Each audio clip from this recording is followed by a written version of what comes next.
Aunque la Navidad es actualmente una época de regalos, celebraciones y reuniones familiares, ¿sabías que sus orígenes son más oscuros y que corresponden mucho más a ritos paganos que a celebraciones cristianas?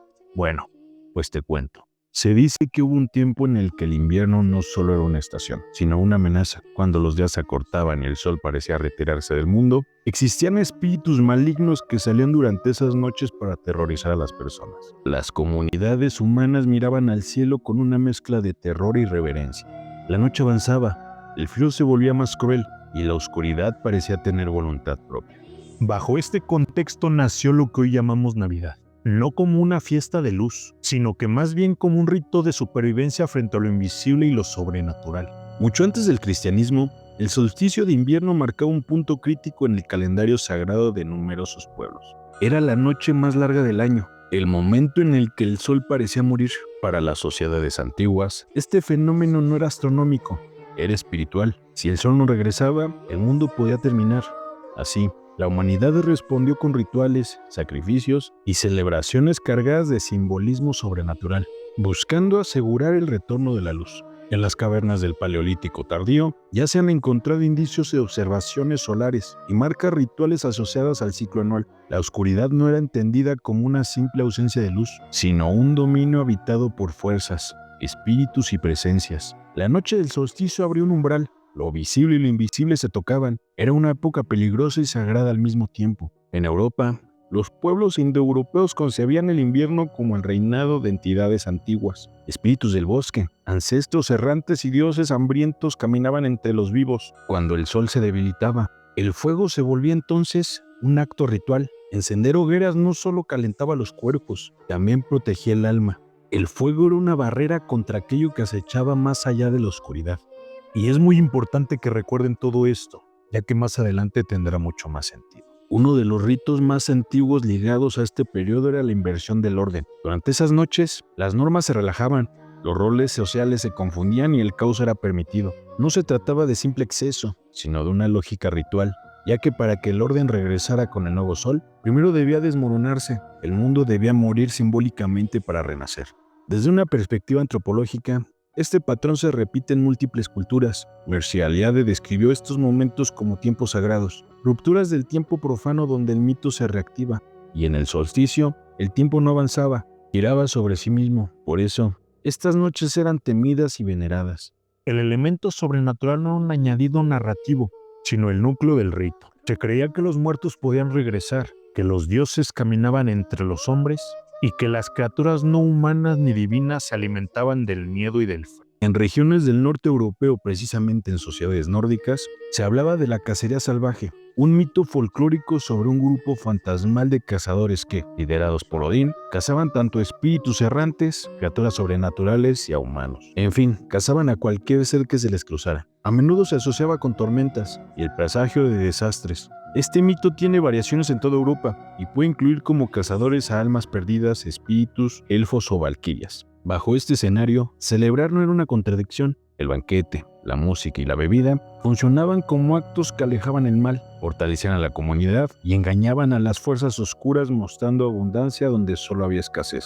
Reír en medio del invierno era un acto mágico para demostrarle a lo invisible, en este caso lo sobrenatural, la fuerza de una comunidad que podía contra todo y todos. Rituales que hoy en día seguimos haciendo año con año. Aunque en la actualidad tienen diferentes significados, lo que hoy vemos como unión familiar, al compartir la felicidad y hacer comidas navideñas, en realidad son los vestigios de culturas antiguas que le tenían miedo y respeto a esta época. Así, antes de los villancicos y los nacimientos, la Navidad fue una vigilia frente al abismo, un intento humano por negociar con lo desconocido, por convencer al sol de que regresara, por mantener a raya a los muertos y a los dioses antiguos. Lo que hoy vemos como una celebración familiar nació del terror a lo invisible, dioses antiguos, máscaras y sombras. Cuando el mundo romano alcanzó su apogeo, el invierno seguía siendo un territorio peligroso. Bajo la apariencia racional del imperio, persistía un miedo antiguo, el temor a que el orden se disolviera cuando el sol se debilitaba. Ese miedo tomó forma en una de las festividades más inquietantes del calendario romano, las Saturnales, celebradas entre el 17 y el 23 de diciembre. Las Saturnales estaban dedicadas al dios Saturno, dios del tiempo, la cosecha y la era dorada perdida. Durante esos días, Roma se transformaba. Las jerarquías se invertían, los esclavos podían sentarse a la mesa como hombres libres y se permitían excesos que el resto del año serían castigados. Este caos ritual no era una simple licencia social, era una recreación simbólica del mundo antes del orden, cuando los dioses caminaban entre los hombres. Saturno, en versiones antiguas del mito, devoraba a sus propios hijos para evitar ser destronado. Su culto conservaba una dimensión oscura, casi sacrificial. Las Saturnales funcionaban como un pacto. Si se honraba al dios y se aceptaba el caos por unos días, el orden regresaría con el nuevo solsticio solar. La risa, el vino y las máscaras ocultaban una verdad más profunda, el miedo a la ruptura definitiva del tiempo. Las máscaras eran un elemento clave, ya que cubrir el rostro significaba perder la identidad, por así decirlo, y abrirse a otras fuerzas. Antropológicamente, las máscaras permitían la posesión simbólica. Durante esas fiestas, no solo se actuaba como otro, se creía que algo otro podía habitar el cuerpo, siendo así que la frontera entre el ciudadano romano y el espíritu ancestral se volvía difusa. Creo que en este punto ya conectaron celebraciones y rituales antiguos con los actuales, vestigios de culturas paganas que no se destruyeron del todo, sino que más bien evolucionaron. Más al norte, en los territorios germánicos y escandinavos, el invierno adquiría un rostro aún más brutal. El Yule marcaba el solsticio con rituales prolongados que podían durar 12 noches, un número que más tarde reaparecería en la tradición cristiana. Durante el Yule, los paganos vikingos conmemoraban el triunfo de la vida sobre la muerte, iniciando con la noche más larga del año. Las reuniones frente al fuego en compañía de familiares y amigos marcaban el comienzo de esta festividad, donde se recordaba el año transcurrido y se rendía homenaje a los seres queridos ya fallecidos, pero al mismo tiempo se expresaba gratitud por la continuación de la vida. Durante las festividades, se realizaban rituales y sacrificios en honor a los dioses para asegurar una cosecha próspera el próximo año. Y la tradicional quema del tronco de Yule durante 12 horas, tradición que aún se sigue haciendo al día de hoy. También se creía que Odín, el dios errante, dominaba estas noches, ya que no era solo un dios de la guerra y la sabiduría, sino un guía de los muertos. Como ya dije, se creía que durante el invierno lideraba la cacería salvaje, y escuchar su paso era señal de desgracia. Algunos relatos advierten que quienes miraban al cielo podían ser llevados con ellos. La cacería salvaje representaba uno de los núcleos sobrenaturales más persistentes del imaginario europeo. No se trataba solamente de una metáfora, era una explicación del ruido del viento, de las tormentas invernales y de la muerte súbita. El invierno no solo mataba cuerpos, reclamaba almas. En estas culturas, los ancestros no descansaban en paz durante el solsticio, sino que regresaban, y por eso se dejaba comida para ellos y se evitaba salir de noche. El hogar se convertía en un espacio sagrado, protegido contra aquello que vagaba fuera del hogar en esas noches tan frías. Y por eso, el fuego del Yule no solamente iluminaba, sino que contenía. Con la expansión del cristianismo, estas prácticas no desaparecieron, fueron reinterpretadas, ya que la Iglesia comprendió que erradicarlas era imposible. En lugar de destruirlas, decidió absorberlas. La fecha del 25 de diciembre no fue una revelación divina, sino una estrategia simbólica. Colocar el nacimiento de Cristo sobre la muerte del sol antiguo era una forma de que los antiguos paganos aceptaran esta nueva religión. Y Cristo pasó a ocupar el lugar del astro renacido, pero el lenguaje seguía siendo el mismo: nacimiento, retorno y salvación. Y bajo ese discurso persistía el eco de dioses antiguos y de las sombras invernales. La Navidad cristiana heredó así una estructura profundamente pagana. Durante 12 noches existía fuego, banquetes, cantos, regalos y la sensación de que algo te observa desde la oscuridad. El mensaje cambió, pero el miedo permaneció. Espíritus domesticados y sombras modernas. Con el avance del cristianismo medieval, las antiguas fuerzas del invierno no fueron destruidas, sino transformadas. Los dioses fueron rebajados a demonios, los espíritus a supersticiones y los ritos a tradiciones populares. Sin embargo, bajo esta aparente victoria de la luz, lo sobrenatural continuó respirando. La Navidad se convirtió en un territorio ambiguo, sagrado y peligroso al mismo tiempo. Y uno de los casos más reveladores es el de San Nicolás. Históricamente, fue un obispo del siglo IV, conocido por su caridad y su defensa de los más vulnerables. Pero su figura pronto absorbió elementos mucho más antiguos, ya que en Europa del Norte, San Nicolás se mezcló con espíritus invernales precristianos, entidades que observaban a los niños, recompensaban obediencia y castigaban la transgresión. Y fue así como el santo se convirtió en vigilante y un verdugo del bien y el mal.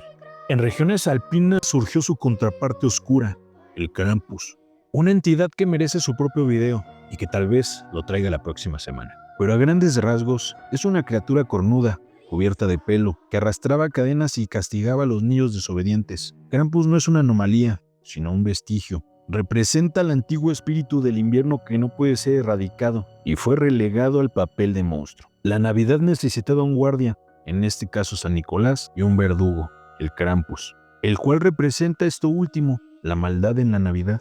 Pero como ya vimos, varios símbolos de la Navidad tienen un origen algo inquietante y ciertamente perturbador. Pero estos no son los únicos, ya que el acto de entregar regalos también tiene un origen algo oscuro. En varias culturas antiguas, las ofrendas no eran gestos de afecto, sino intercambios con lo sobrenatural. Se daba para no perder, se ofrecía para sobrevivir. El regalo navideño conserva esa lógica, un acto ritual que reafirma el vínculo social, calma una ansiedad más profunda. Por otro lado, el árbol de Navidad, lejos de ser un simple adorno, es uno de los símbolos más antiguos del mundo indoeuropeo. El árbol representa el eje entre dos mundos, raíces en el inframundo, tronco en el mundo de los vivos y ramas en el cielo. Decorarlo con las luces es simbólicamente reanimar la vida en medio de la muerte invernal. Colocarlo dentro del hogar es invitar a lo sagrado y también a lo desconocido. Como ya les comenté anteriormente, en muchas tradiciones europeas se creía que durante 12 noches del solsticio los muertos regresaban. Por eso se encendían velas, se dejaba comida y se mantenía el fuego encendido. La Navidad era, y en algunos lugares sigue siendo, un tiempo de contacto con los ancestros. La mesa no estaba completa sin ellos. El cristianismo intentó reinterpretar estas creencias mediante la noción de almas en el tránsito, del purgatorio y la salvación. Sin embargo, el imaginario popular conservó versiones más antiguas y perturbadoras. En algunas regiones se hablaba de procesiones nocturnas de difuntos, similares a la cacería salvaje, pero compuesta por ancestros conocidos, y verlas era presagio de enfermedad o muerte cercana.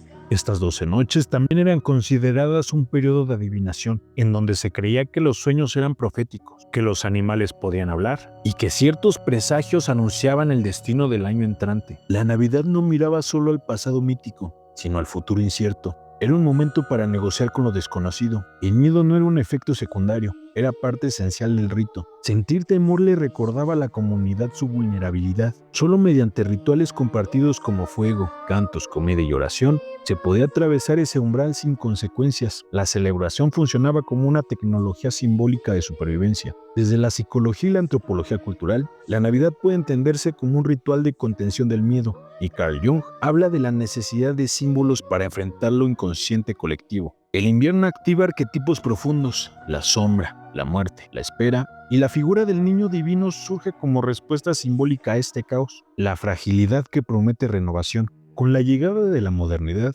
estas capas simbólicas no desaparecieron, fueron comercializadas. El capitalismo transformó la Navidad en un espectáculo luminoso, domesticando sus sombras. Santa Claus, tal y como lo conocemos hoy, es el resultado final de todo este proceso. Una figura omnipotente, omnividente y vestida de rojo, que juzga y recompensa. El Dios antiguo ahora sonríe. Pero incluso en su versión más comercial, la Navidad conserva algo inquietante. Es una época de silencios, de noches largas, de recuerdos y ausencias. Las calles iluminadas contrastan con una sensación persistente de melancolía. Algo se perdió, algo espera. La Navidad, en el fondo, sigue siendo una vigilia. Una noche extendida en la que la humanidad se reúne para convencer que la luz regresará. Encendemos luces, intercambiamos regalos, cantamos. No porque hayamos olvidado la oscuridad, sino porque la conocemos demasiado bien. Tal vez por eso, cada año, cuando llega diciembre, sentimos que algo antiguo despierta. No es solo una fiesta, es un eco, una memoria colectiva que nos recuerda que, en algún punto del pasado,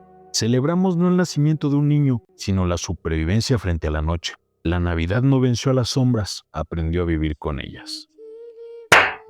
Muchas gracias por llegar hasta esta parte del video. Si eres nuevo en el canal y te gusta el contenido, te invito a que te suscribas. Y si no eres nuevo en el canal, te agradezco mucho que estés por acá de vuelta. Sin más, muchas gracias. Nos vemos la próxima semana. Chao. Cuídense. Bye.